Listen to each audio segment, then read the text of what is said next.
గురుగారు కొబ్బరికాయ కొట్టినప్పుడు కొబ్బరికాయలో పువ్వు వస్తే ఏం జరుగుతుంది? సాధారణంగా అన్ని మనం కోవెలకు వెళ్తాము. ఆ కోవెల దగ్గర, ఆలయాల దగ్గర కొబ్బరికాయలు కొనుక్కుంటాం, పువ్వులు కొనుక్కుంటాం, ప్రసాదం కొంటాం. భగవంతుని దగ్గరకి మన ఇష్టమైనటువంటి కోరిక ఏదైతే ఉందో కోరి స్వామికి మనం సమర్పించిన తర్వాత అక్కడ భగవంతుని దగ్గర అర్చన చేసి ఆయన అక్కడ కొబ్బరికాయ కొట్టారనుకోండి, పువ్వు వెళ్ళింది చాలా శుభప్రదమైన ఆశ్చర్యం అనేది జరుగుతూ ఉంటుంది.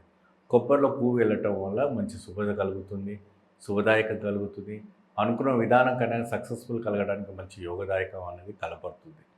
కొబ్బరికాయలో ఉన్నవంటి ఒకటే ఆశ్చర్యం ఏంటంటే కర్మ అనే ఒక నీళ్ళని వెళ్ళి ప పవిత్రమైనటువంటి మన ఆత్మ శరీరాన్ని భగవంతునికి అర్పణ చేస్తాం.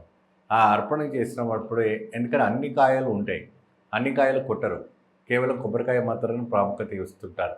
ఆ కొబ్బరికాయ కొట్టేటప్పుడే మనకు అద్భుతమైనటువంటి ఫలితం రావడానికి ఆస్కారం ఉంటుంది. కొబ్బరికాయ పువ్వు రావటంలో శుభప్రదం కలుగుతుంది.